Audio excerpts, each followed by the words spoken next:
काय हो मंडळी, पावसाळ्यामध्ये फक्त गरमागरम भजीच खाताय का? अशी गरमागरम खीरसुद्धा करून बघा की. तुम्ही खूप आवडीने खाल. अप्रतिम होते, खूप चविष्ट लागते.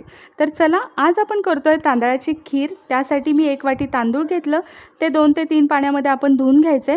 अर्धा तास तांदूळ आपण पाण्यामध्ये भिजत ठेवले होते. त्यानंतर त्यातलं पाणी निथळून काढलं. नंतर आपण हे तांदूळ मिक्सरला ओबडधोबड बारीक करून घ्यायचे.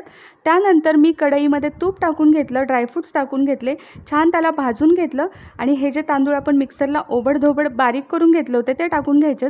छान त्याला कलर बदलेपर्यंत, म्हणजे हलकासा कलर बदलेपर्यंत आपल्याला परतून घ्यायचं आहे. त्यानंतर मी यामध्ये दूध टाकलं, थोडंसं पाणी टाकून घेतलं, साखर, विलायचीसुद्धा टाकली आहे.